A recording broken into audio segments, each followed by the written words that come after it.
ကျွန်တော်အားပေးစောင့်မျှော်နေတဲ့ဘောလုံးဝါလာရှင်ကြီးကိုအားလုံးပဲစိတ်ချမ်းသာခြင်းကိုယ်ကြီးကျမ်းမာခြင်းနဲ့ပြည့်စုံပါစေလို့ဥသောပရမမြတ်တော်ပို့ပေးရသေးဗျာနော်โอเคပါကျွန်တော်ဒီနေ့โอเคပါအဲ့တော့ကျွန်တော်တို့ Norwich နဲ့ Sheffield Wednesday ပွဲကိုသုံးသပ်ပေးမယ်နောက်တစ်ပွဲကကျွန်တော် Millwall နဲ့ Birmingham ပွဲကိုသုံးသပ်ပေးမယ်ဗျာနော်โอเคဈေးတန်းလေးအရာကျွန်တော်ရင်ဖက်ပြမယ်ဗျာနော်ဈေးတန်းအရာရင်ဖက်ကြည့်အောင်ချန်ပီယံရှစ်ရဲ့ဈေးတန်းမှာ Millwall နဲ့ Birmingham -20 နှလုံး80ဆိုရင်1-1မျိုးရှိပါတယ် formula ဈေးတန်းလေးရနော်ညနေဈေးတန်းကျတော့ -20 နှလုံး85ထွေထူးတော့တိတ်မရှိဘူးဒါပေမဲ့ကိုပေါင်းစီနည်းနည်းလေးတော့တက်တယ်ပြ30လောက်တက်တယ်နော်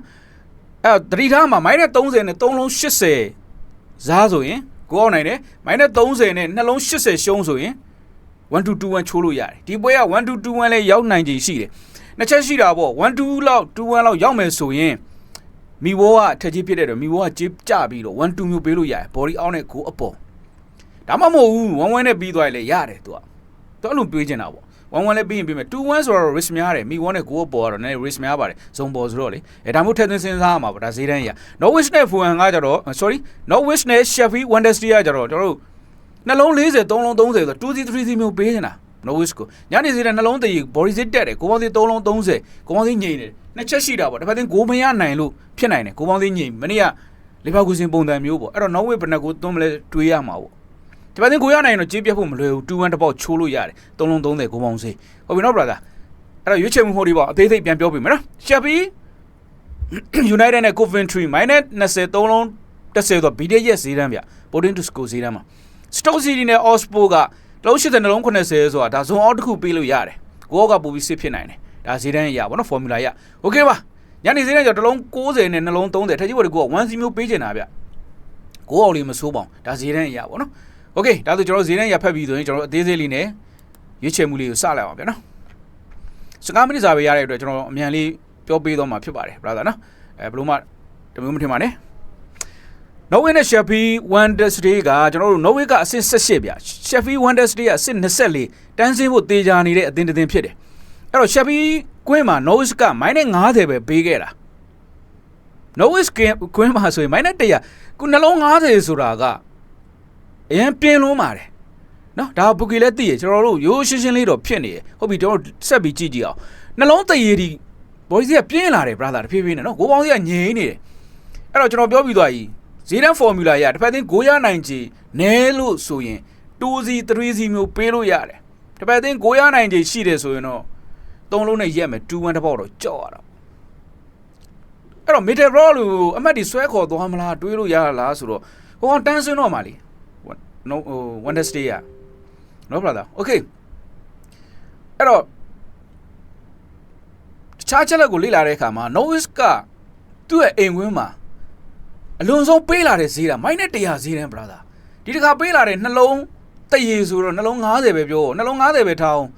အရင်ပြင်းနေဗျတခါမှမတွေ့ဘူးတဲ့ကြီးပါအိမ်ဝင်နောက်ဆုံးပွဲ20မှာအရင်ယူတိတာလုံးတယ်ကျွန်တော်လည်းဒါကြောင့်ကျွန်တော်လေးလာကြည့်တာပေါ့နော်လေးလာပြီးတဲ့အချက်လက်လေးကောင်းတာလေးကျွန်တော်မျှဝေပေးခြင်းဖြစ်တယ် brother နော်အဲ့တော့ Sheffield Wednesday ကြတော့အဝေးကွင်းမှာအမြင့်ဆုံးပေးခဲ့တဲ့ဈေးကအဆင့်7ကစွမ်စီးကနေပြီးတော့နှလုံး50နဲ့ပေးခဲ့ဘူးတယ်အဲ့တော့ 4C နဲ့စွမ်စီးကအုပ်သွားတာအခုဒုတိယအချိန်မြောက်နှလုံး50ဈေးတန်းပေါ့သူပေးခြင်းနဲ့ 3C 4C ဆိုတာတကယ်လာမလားပဲကျွန်တော်တို့စောင့်မျှော်ရမယ်ဈေးတန်း formula ရလေလှတယ်ဗျပေးမပေးပဲဒါကြီးကိုညင်းလို့မရအောင်တိတ်လှတယ် formula လေးအတိုင်းပဲ brother ဝင်ကြနေရပဲနော် brother အဲ့တော့ bookie တွက်တာရိုးရိုးလေးပဲဘာတွေဖြစ်သွားမလဲတော့မသိဟိုအမမခံရတာပေါ့နော်အဲ့တော့အချက်လက်အရာနဲ့ဈေးတန်းပြင်းမှုတွေရတော့ကျွန်တော် Sheffield အိမ်ရှင်ပေါ့နော် W1 နဲ့ over 2.5 ကတော့စစ်ဖြစ်ဖို့များတယ်ဗျ 3C လောက်တော့သွားမယ်ထင်တယ်အဲ့တော့ကျွန်တော် Norwich အိမ်ရှင်ကိုအားပေးခြင်းတယ်ပေါ့နော် Sheffield Wednesday ကတန်းစင်းရတော့မယ်အသင်းလေးဖြစ်နေတာဆိုတော့ Norwich body ရွေးပေးပါတယ် brother နော်ကိုခံမှန် 3C လောက်ခံမှန်းပေးပါတယ်ဟုတ်ပြီနော် brother နောက်ပဲသွားကြည့်အောင်နောက်ပဲကျွန်တော် England Championship Millwall နဲ့ Birmingham အဲ့မှာ Millwall က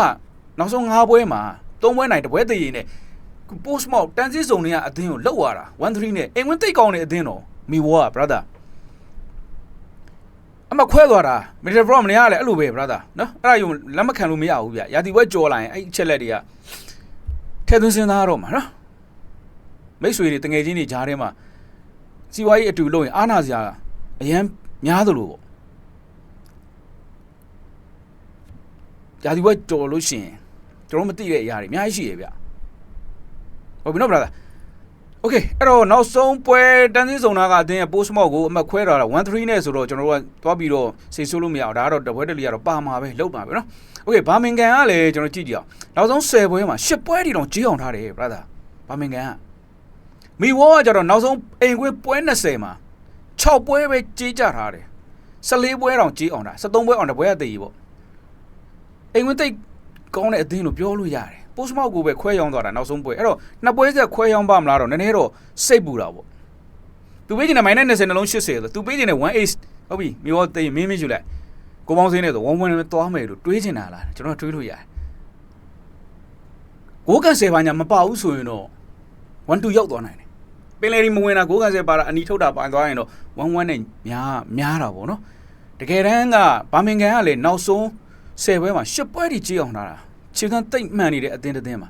ranking ကလည်းတိတ်မကွာ -20 ဆိုတော့နည်းနည်းပြော့တယ်အောင်တော့ရှိတယ်ပူကီဝိုင်းရှော့ပေးခြင်းနဲ့ဒါပေမဲ့ခုနပြောသလိုကိုကန်10ပါညာမပါဘူးဆိုရင်1-2ဝေးကွင်းကိုအနိုင်ပေါ့ဘာမင်ကန်ကို1-2လောက်ပေးလို့ရတယ်အဲ့တော့ဘာမင်ကန်နဲ့ကျွန်တော်တို့က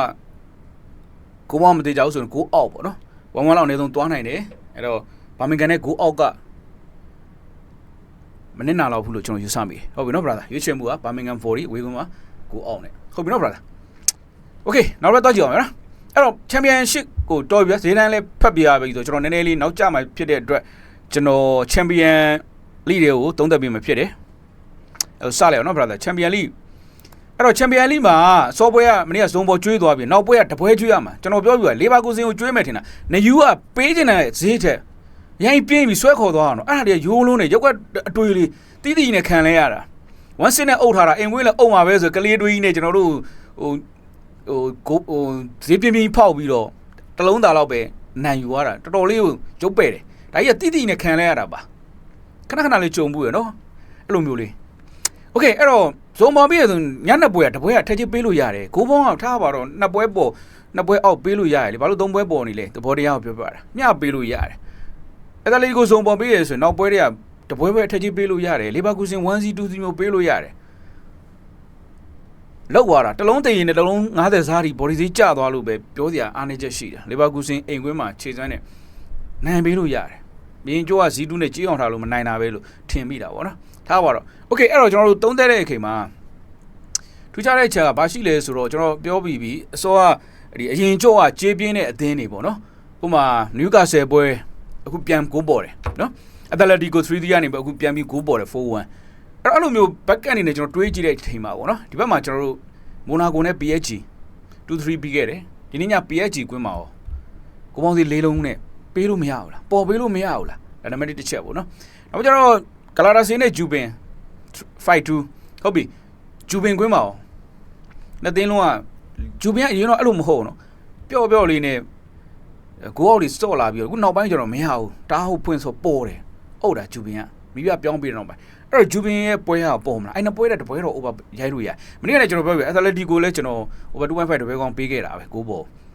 ်အက်တလက်တီကိုနဲ့အင်တာတပွဲကတော့ over 2.5 ပေးကိုပေးရမယ်လို့ကျွန်တော်ပြောခဲ့ဒီနေ့ညလည်းအဲ့လိုပဲ PSG နဲ့ဂျူပင်တက် over 2.5 ပေးလို့ရတယ်ဒါမှမဟုတ်ဘူး PSG နဲ့ကျွန်တော်ဒီဘက်မှာသုံးလုံးတည်ဈေးတန်းဖွင့်လာတဲ့ real ပွဲ over 2.5 ပေးလို့ရတယ်အဲ့ဒါကျွန်တော်သုံးချက်လေးလုပ်ပြီပဲနော်ဂိုးပေါ်ပေးလို့ရပါတော့ over 2.5 ဆိုဂိုးပေါ်ပြောတာဗလားကျွန်တော်တလုံးကတော့စောင့်အောင်ပေါ့နော် okay အဲ့တော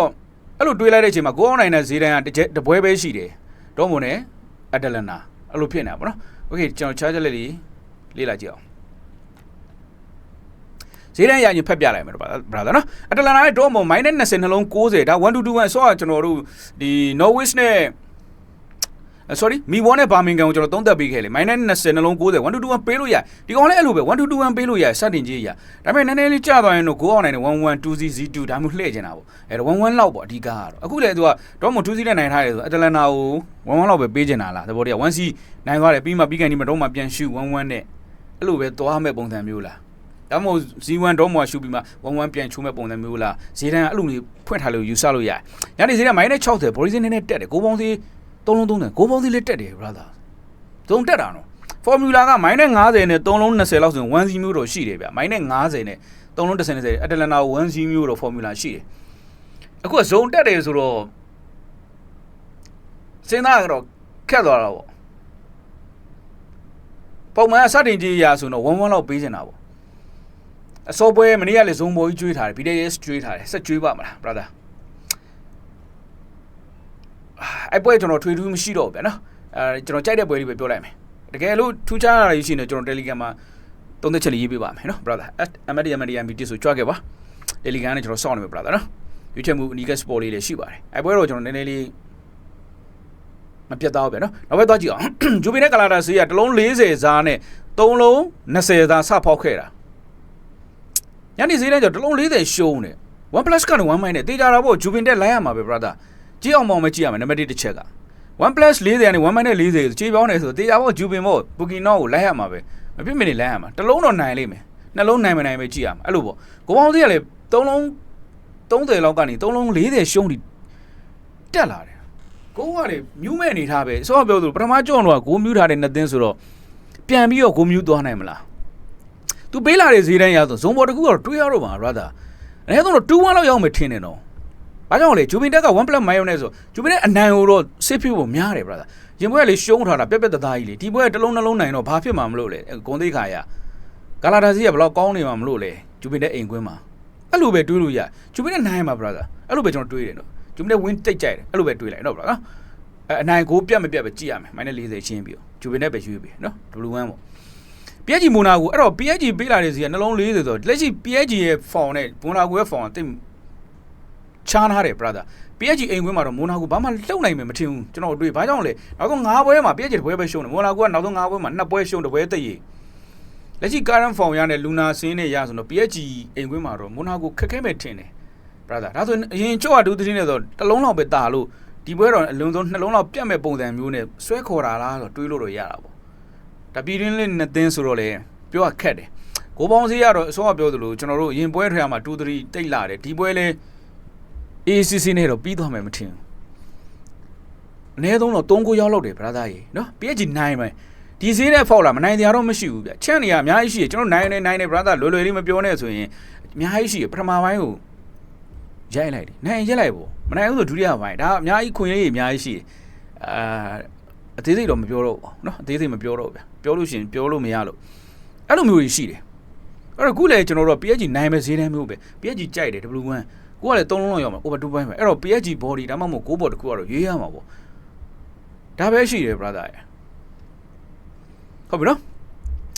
Real နဲ့ Benfica ကျတော့ရင်ပွဲတော့ Z1 နဲ့ပြောတယ် Benfica နောက်ဆုံး Champions League 9ပွဲမှာတပွဲပဲ9ပေါ်တာ9အောက်ဆော့တယ်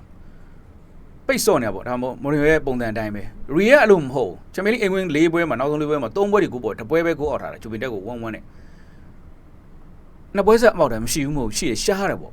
အရင်ပြီးခဲ့တဲ့ပွဲတွေကန်ခဲ့တဲ့ပွဲတွေပြန်ကြည့်လိုက်ချိန်မှာလေအမက်လိုလာရင်ရှုံးထက်တွေပဲဖြစ်ဖြစ်ကျွန်တော်တို့အမက်လိုလာပြီဆိုအုပ်ကြတာနော်4ပွဲမှာ3ပွဲလောက်9ပေါ်ထားတယ်ကန်ထားတဲ့အတင်းတင်းကဆက်ပြီးပေါ်တာပဲ Real လည်းအဲ့လိုပဲလာမှာပဲ3လုံးသေးရဆိုတာ3လုံးပဲရောက်မယ်ပေါ့ brother 3C လားဒါမှမဟုတ် Benfica ကိုရတယ်ဆိုရင်1-2လား2-1လားဒါမျိုးပေါ့ချိုးကျင်တာပေါ့အနည်းဆုံးတော့3-9ရောက်နိုင်တဲ့ဈေးတန်းကြီးအဲ့တော့ over 2.5 goal ပေါ်ကစစ်ဖြစ်မယ်လို့ပဲကျွန်တော်ယူဆမိတယ်ဗျာနော်အဲ့တော့ goal ပေါ်တွေများနေမလား brother ဘယ်ပွဲကလုံမယ်လဲတော့မသိလို့တော့လုံမှာပေါ့အကုန်လုံး goal ပေါ်ပို့တော့မဖြစ်နိုင်ဘူးလေဘူကီအဲ့လောက်ကြီးတော့သဘောမကောင်းနိုင်အောင် PSG လုံမယ်ဆိုရင်မိုနာကို goal မရနိုင်ရင်တော့2C ပါညာလုံလို့ရတာပေါ့ဒါပေမဲ့သူတို့နှစ်သင်းကအများနဲ့ပေါ်နေကြလေ brother ရဲ့ Real ပွဲကြတော့လေနှစ်သင်းတွေ့ဆုံမှုနောက်ဆုံး4ချိန်မှာ3ချိန်သက်9ပေါ်ထားတယ်နောက်ဆုံးချိန်က9အောက်ထားလို့ပေါ်ပေးလို့ရတယ်0နဲ့9အောက်ထားလို့0နဲ့ပေါ့အဲ့တော့ဒီပွဲပြန်ပေါ်ပေးလို့ရတယ်အဲ့ကောင်တွေကပို့လှတယ်နော် Real over 2.5 လေးလှတယ် brother နော်ဦးသားပေးမယ်သူတပွဲကောင်းအဲ့ကောင်လေးယူလိုက်ပေါ့3လုံးဆိုရင်ကိုပြန်ကွာဖြစ်မယ်လေကျန်တဲ့ပွဲက3လုံးဆိုရင် minus တွေပါနစ်နာနေအောင်မယ်အဲ့တော့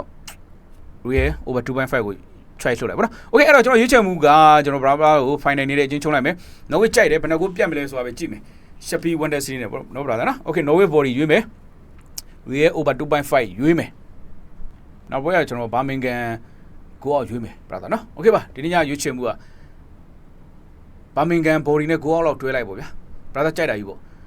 3ကွက်ကျွန်တော်ရွေးပြပါတယ်ကြိုက်တူတဲ့ပွဲကိုကစားပါဒါတွေကစားပါလို့တော့ကျွန်တော်လုံးဝမပြောဘူး no brother နော်အပိစောင့်မြဲတဲ့တယောက်ချင်းနဲ့ကျေးဇူးရနေပါတယ်ကျွန်တော် MFD အနေပါ